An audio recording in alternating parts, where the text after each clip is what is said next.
히브리서 11장은 성경 중에서 믿음의 장이라고 불려왔습니다.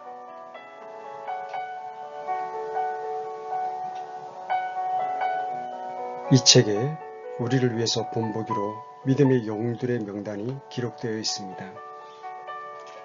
승리한 삶을 살았던 구약의 믿음의 영웅들의 명단이 기록된 것을 보게 되는데 그들은 어떤 사람들일까요? 히브리서 11장 33절에서 34절의 말씀입니다. 그들이 믿음을 통해 왕국들을 정복하기도 하며 의를 이루기도 하며 약속하신 것들을 얻기도 하며 사자들의 입을 막기도 하며 맹렬한 불을 끄기도 하며 칼날을 피하기도 하며 연약한 가운데서 강하게 되기도 하며 싸움에서 용맹하게 되어 외인들의 군대들과 싸워 물리치기도 하며 그러나 이 히브리서는 단순한 믿음의 장 이상의 책입니다.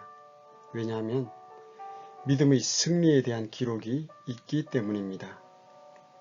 히브리서 10장에 이어서 바로 이 11장에 이 내용이 등장하는 데는 엄청난 의미가 부여되고 있습니다. 왜 히브리서 10장의 고의로 짓는 죄를 다루다가 곧이어 이와 같은 엄청난 것을 기록했을까요? 우리는 히브리서의 주제를 결코 놓쳐서는 안 됩니다. 히브리서의 핵심 주제는 승리에 미치지 못하는 것에 대한 엄숙한 경고입니다. 믿는 자들로 하여금 그처럼 큰 구원을 소홀히 하지 않도록 호소하고 있으며 모든 어려움에도 불구하고 갓난아이의 신앙에서 더욱 성장하도록 호소하는 책입니다. 그러므로 히브리서의 핵심은 경고와 호소로 되어 있습니다. 우리에게 주어진 여러 가지 은혜의 기회들을 흘려보낼 위험성에 대한 것과 이렇게 큰 구원을 소홀히 여기는 것과 승리에 미치지 못할 위험성에 대한 것과 영적인 어린아이에 머무르게 될 위험성에 대한 것, 이러한 것들이 계속해서 우리 앞에 제시되고 있습니다. 그리고 만약에 불순종할 경우에 끔찍한 결과가 생길 것이 반복해서 진술되어 있습니다. 많은 그리스도인들이 주님의 바로잡으심을 거부하며 말씀에서 너무도 멀리 가버려서 그 마음이 강팍하게 되는 지경에까지 이르렀으며 다시 그들을 회개케 하는 것이 불가능하게 될 지경입니다. 고의적인 죄를 짓는 것, 의도적인 죄를 짓는 것을 회개하지 않고 계속하여 말씀의 불순종함으로 인한 믿음의 실패는 매우 심각합니다. 우리 신앙생활에서 우리가 알고 있는 죄를 스스로 심판하지 못하는 상황이 되풀이되면 우리에게 배교, 곧 떠내려감이라는 결과가 나올지도 모릅니다. 이와 같은 사람에겐 하나님의 심판으로 결론이 나는데 그 하나님의 심판은 단 한 가지, 바로잡아 주고자 하는 목적에 있습니다. 결코 정죄하고자 하는 목적이 아니라 바로잡아 주고자 하는 것입니다.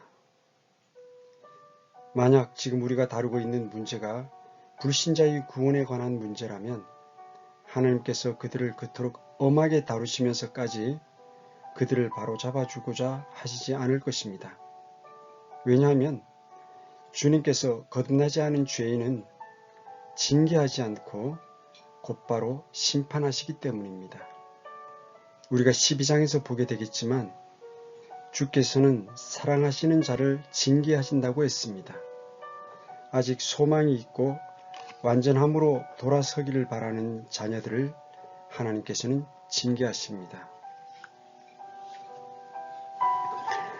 지금 우리가 다루고 있는 이 주제가 의미하는 바가 상당히 깊기 때문에 많은 사람들이 이렇게 질문할 것 같습니다. 하나님께서 자기 자녀들을 그처럼 엄히 다루신다면 도대체 누가 승리를 얻을 수 있단 말입니까? 그런 경우 주님으로부터 칭찬을 획득하거나 받을 수 있는 사람이 과연 있을까요? 그런데 바로 이 질문에 대한 답이 11장에 나와 있습니다. 그렇습니다. 실제로 승리는 가능합니다. 우리가 경고의 말씀에 주의를 기울이고자 하는 마음만 있다면 승리는 가능합니다. 그래서 우리가 첫 믿음의 확신을 확고하게 끝까지 굳게 붙들고자 하는 마음이 있다면 언제든지 승리는 가능합니다.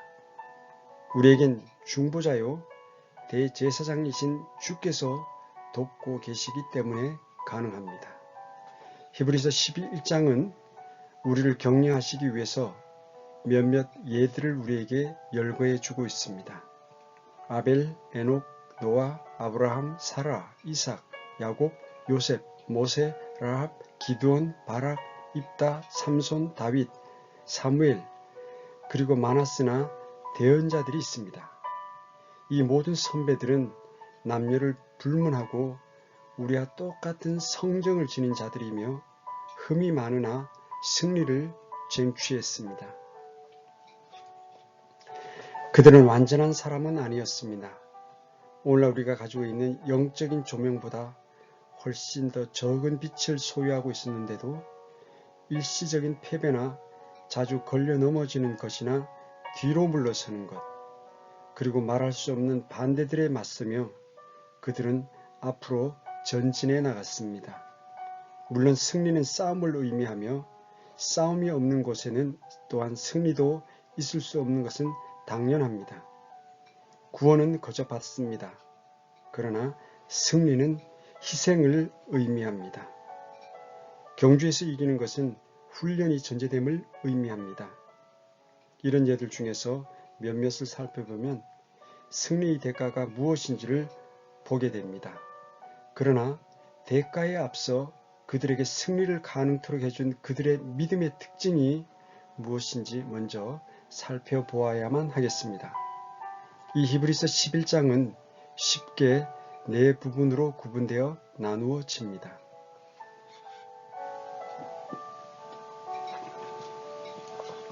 첫째는 믿음에 대한 정의, 둘째는 믿음의 예들, 셋째는 믿음을 통한 승리의 대가, 넷째는 승리를 가져오는 믿음의 보상에 대한 것입니다. 히브리서 11장 1절에서 3절의 말씀입니다. 이제 믿음은 바라는 것들의 실체요 보이지 않는 것들의 증거니 그것으로 장로들이 좋은 평판을 얻었느니라. 믿음을 통해 우리는 세상들이 하나님의 말씀으로 지어준 줄을 깨닫나니 그런즉 보이는 것들은 나타나 보이는 것들로 만들어지지 아니하였느니라. 이것은 승리를 가져오는 믿음에 대한 하나님의 정의입니다. 다음과 같은 예를 주목해 보면 흥미로울 것 같습니다. 웹스터 사전에 나온 믿음에 대한 정의를 보니까 하나님께서 내리신 정의와 상당히 닮아 있습니다. 웹스터 사전은 믿음을 다음과 같이 정의합니다. 신적인 계시의 진리의 생각을 일치시키는 것, 하나님의 증언이라는 권위의 근거에서 의지를 확실하게 일치시키거나 혹은 마음을 거기에 일치시키는 것, 생각뿐만 아니라 의지와 마음도 일치시키는 것, 전적인 확신 혹은 하나님의 성품과 하나님이 선언하신 말씀에 대해서 혹은 그리스도의 성품과 교리들에 대해서 전적으로 확신하거나 신뢰하는 것, 이것이 바로 믿음에 대한 정의인데 전적으로 자신의 의지를 굴복시킴으로써 그분의 인도와 구원에 대한 하나님의 권능을 의지하는 것, 또한 믿음이라고 하는 것은 의롭게 하거나 구원을 가져다 주는 것이라고도 불립니다. 이와 같이 믿음은 동의하거나 일치시킨다는 것입니다. 진리를 수용한다는 것입니다. 단순히 그 누군가의 말에 근거해서 그 어떤 증거나 그 어떤 입증할 만한 것 없이도 내가 볼 수 없는 것, 들을 수 없는 것, 느낄 수 없는 것, 맛볼 수 없는 것, 냄새 맡을 수 없는 것, 이해할 수 없는 것들을 믿는 것을 말합니다. 믿음이라고 하는 것은 다른 사람의 말을 받아들이는 것인데 그가 말하고 있는 것이 참되다고 믿기 때문에 그대로 그 말을 받아들이는 것을 말합니다.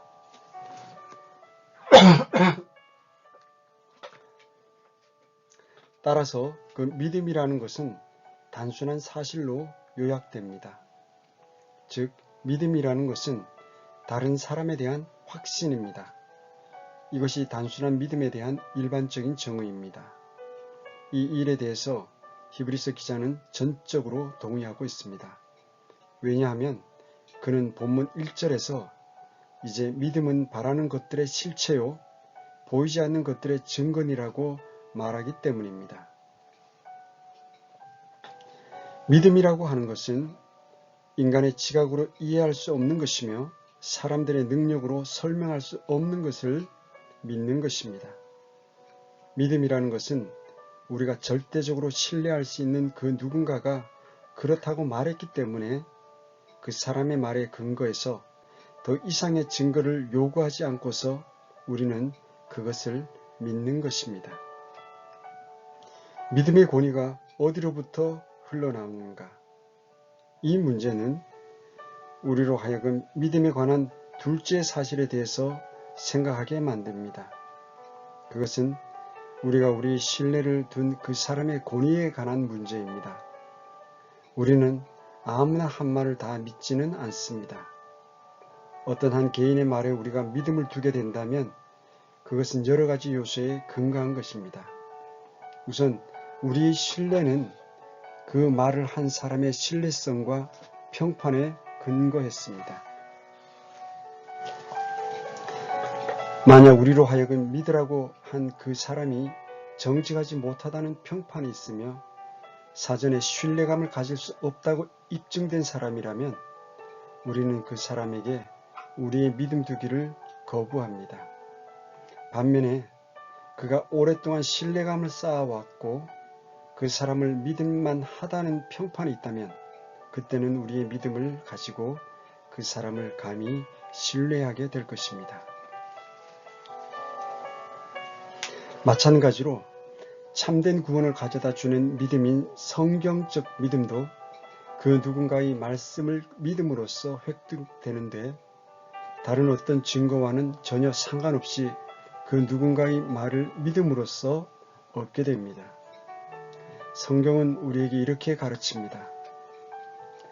우리는 하나님의 말씀에 대해 믿음을 가짐으로써 구원을 받았습니다.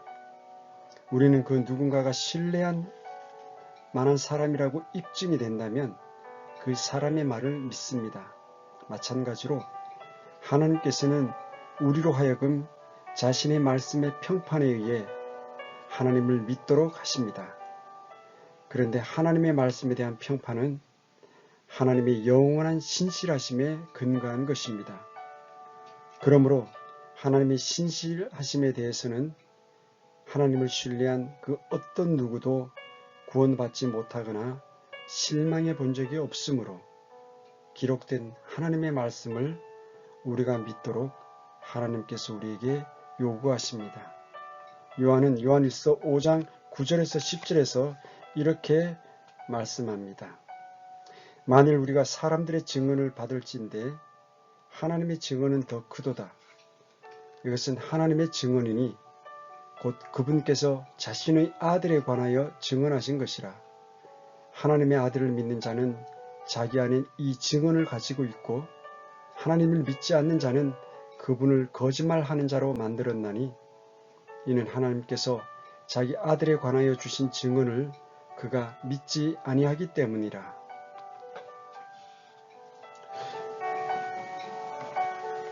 자, 마지막 문장을 주목해 보십시오. 여러분이 구원받기를 원한다면 하나님께서 자신의 아들 예수 그리스도에 관하여 말씀하시고자 하는 바 그것을 믿으라는 것입니다. 성경적 믿음에 관한 예로 히브리서 기자는 창조의 기록에 관해서 언급합니다. 히브리서 11장 3절의 말씀입니다.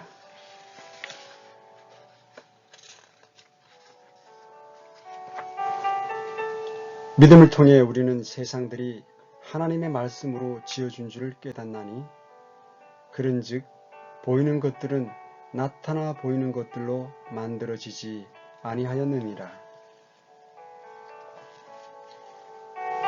자연인 즉 본성에 속한 사람은 우주의 기원에 관해서 논리적으로 따져보고 싶어합니다. 그러므로 셀 수 없는 많은 추측들을 양산해냅니다. 그런데 그 추측들 중에 어느 것도 만족스럽지 못합니다. 왜냐하면 인간의 이론이라 하는 것은 이론의 꼬리에 꼬리를 물고 나오므로 그 진술들이 확정되기도 전에 거의 다 폐기됩니다. 증명이 되기도 전에 이론으로 끝나버립니다. 그러나 믿는 자는 단순히 하나님께서 하신 그 말씀에 근거해서 믿습니다. 창세기 1장 1절의 말씀입니다. 처음에 하나님께서 하늘과 땅을 창조하시니라. 바로 이것입니다. 그 말씀을 받아들이든지 아니면 내버리든지 창세기 1장 1절보다 더 나은 답변은 결코 없습니다. 이 말씀은 절대적이요, 최종적이요, 참됩니다. 우리가 왜 그렇게 만드셨냐고 질문한다고 하나님께서는 설명해 주시기 위해 멈추지 않습니다. 하나님께서는 우리의 호기심을 만족시켜 주셔야 할 의무가 전혀 없으십니다.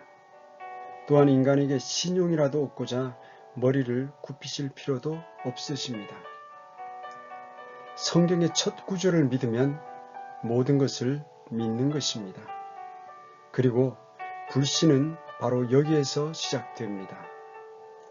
성경의 첫 장, 첫 줄을 믿지 못하므로 기록된 모든 말씀을 믿지 못합니다.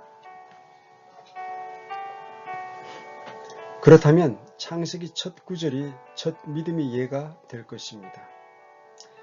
만약에 여러분들이 창세기 1장 1절을 믿음으로 하나님께서 항상 계시다는 사실을 믿는다면 하나님께서 무로부터 온 우주를 말씀으로 만드셨음을 믿는 것입니다.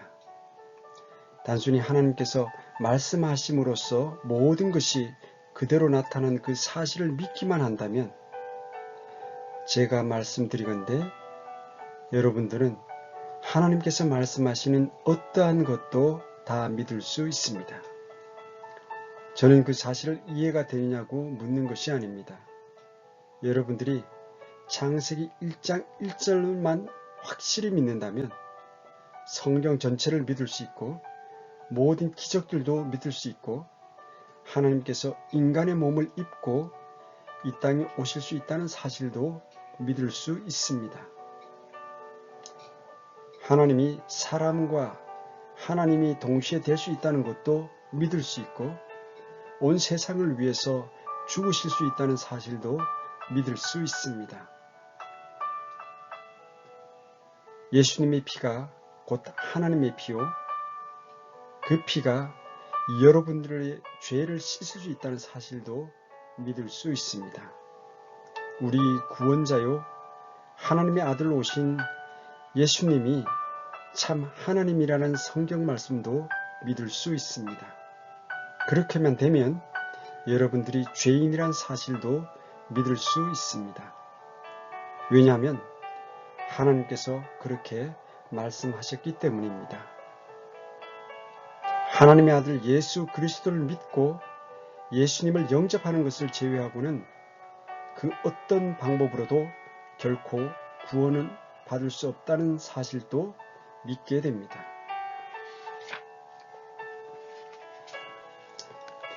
히브리서 기록자는 믿음의 정의를 내린 후에 믿음의 권능을 입증하기 위해서 더 나아갑니다. 그런데 그 믿음은 구원만 해주는 권능이 아니라 승리를 가져다 주는 권능입니다. 바로 이것이 승리를 가져다 줄 수 있는 믿음이며 이것이 히브리서 기자가 우리에게 가르치려는 핵심이었습니다. 이들, 즉 그리스도 안에 있던 갓난 아기들이 영적인 어른으로서 성장할 수 있도록 해주는 것입니다. 그것이 바로 승리입니다. 승리를 얻는 권능, 그것이 바로 히브리서 기자가 마음에 가지고 있었던 부담입니다. 그는 구약 성경에 나오는 16명의 성도들의 이름을 거론하고 있고, 그리고 누구인지 모르지만 다른 몇몇 사람들에 대해서 언급하고 있습니다. 그런데 이 사람들은 우리에게도 다 공통적으로 있는 잘못과 약함을 그대로 지녔습니다. 그들은 한때 실족하고 넘어졌습니다. 그러나 그들은 그렇게 넘어진 상태로 머물러 있지 않았습니다. 그들은 일어섰고 회개했고 인내했고 그리고 결국 승리할 때까지 다시 전진했습니다. 그들의 공통된 경험은 다음과 같은 것이었습니다. 즉, 승리는 쉽게 오지 않았다는 것입니다. 모든 경우에서 승리는 자아의 희생을 동반했습니다. 아벨의 승리는 그의 생명을 대가로 치러야 했고, 에녹의 승리는 절망적으로 악한 시대에서 하나님과 단독으로만 동행하고자 했을 때 세상으로부터의 칭찬이나 갈채를 받지 못하는 희생을 치러야 했습니다. 노아의 승리는 그에게 실망이라고 하는 대가를 치르게 했습니다.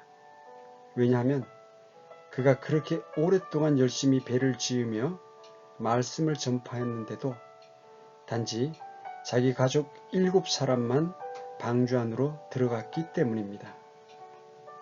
아브라함의 믿음의 승리는 그에게 이삭을 희생물로 드리도록 요구하는 시험을 통해 쟁취했습니다. 그 시험에서 그가 순종함으로써 하나님께서는 은혜를 베풀어 이삭을 되돌려 주셨습니다. 이삭의 승리는 그의 의지를 내드리는 것이었습니다. 그의 사랑하는 아들 에서에게 호의를 베풀고자 하는 욕망을 포기하고 야곱에게 복을 주는 것이었습니다. 그런데 야곱은 그를 속인 자였습니다. 에서에게 주고자 했던 그 축복을 야곱에게 주어야만 하는 희생을 치렀습니다. 야곱의 승리는 절름발이라는 희생의 대가를 치르고서야 왔습니다. 그는 브니엘 땅의 야복 여울에서 밤새도록 씨름을 했고 승리자가 되었습니다. 그러나 그는 그로 인해 평생 절름발이가 되었습니다.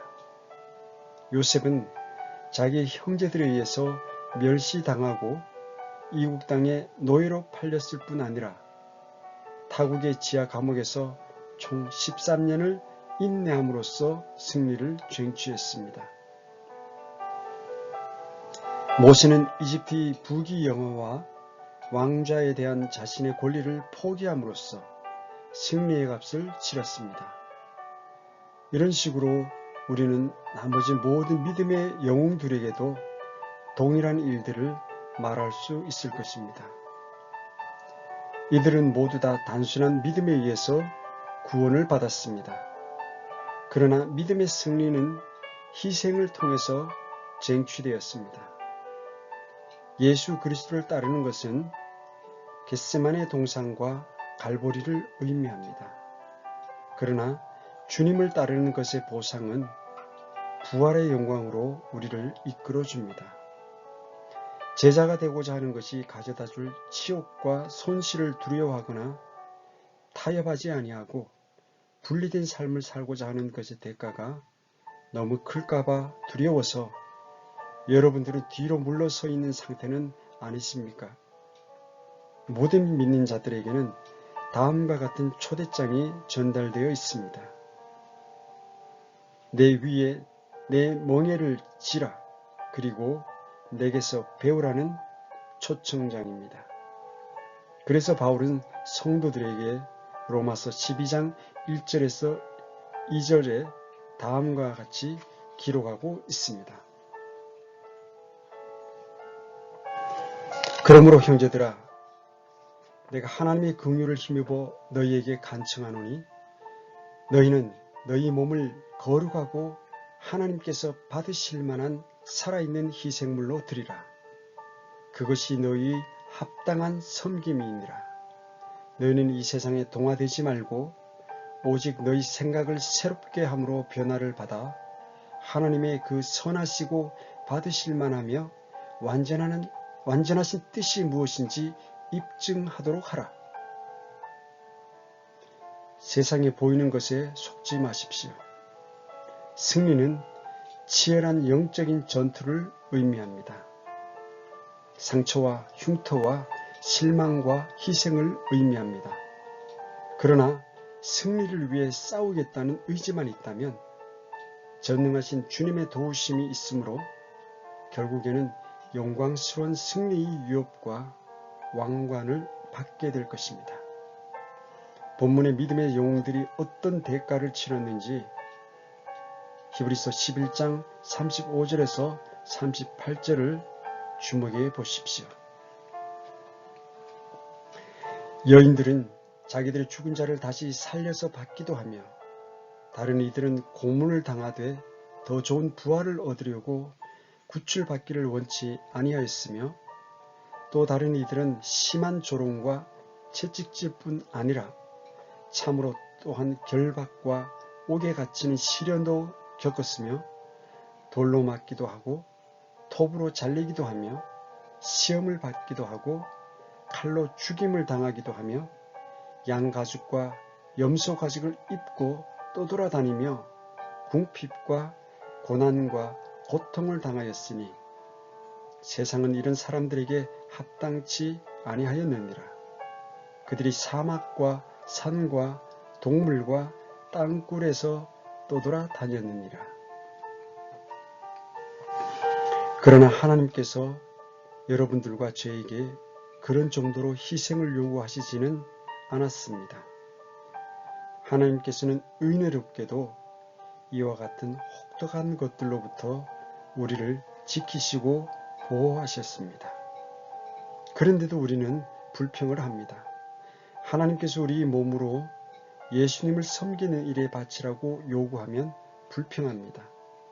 세상으로부터 우리를 구별시키라고 말씀하실 때 죄로 가득한 쾌락들을 금하라 명하실 때 악한 것과 타협을 거부하라고 하나님께서 우리에게 요구하시면 우리는 곧 불평, 불만을 늘어놓고 맙니다.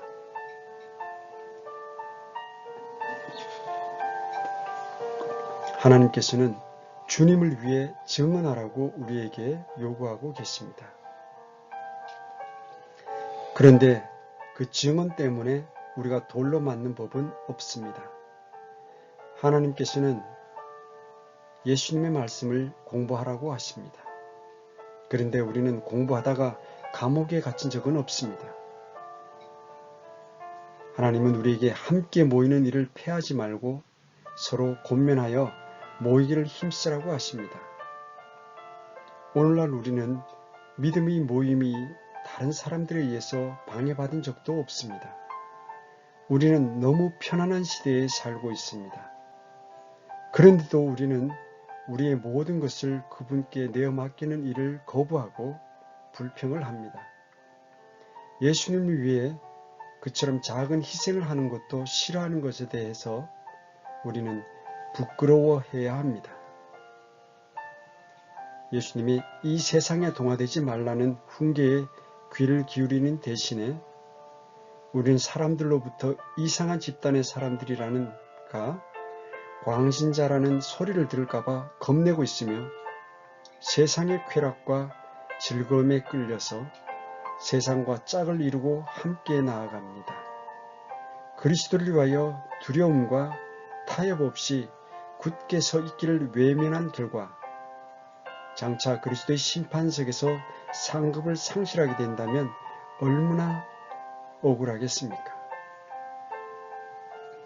하나님께서 우리를 용서하시고 우리를 구원하신 기쁨을 위해 십자가에서 고난을 당하신 예수님께 우리의 눈을 고정시키도록 도와주시기를 바랍니다.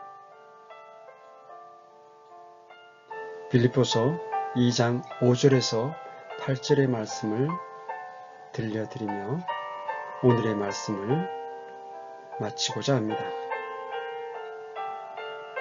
너희 안에 이 생각을 품을지니 그것은 그리스도 예수님 안에도 있던 생각이라. 그분은 하나님의 형체로 계심으로 하나님과 동등함을 강탈로 여기지 아니하셨으나 스스로 무명한 자가 되사 자기 위에 종의 형체를 취하시고 사람들의 모습이 되셨으며 사람의 모양으로 나타나사 자기를 낮추시고 죽기까지 순종하셨으니 곧 십자가의 죽음이라.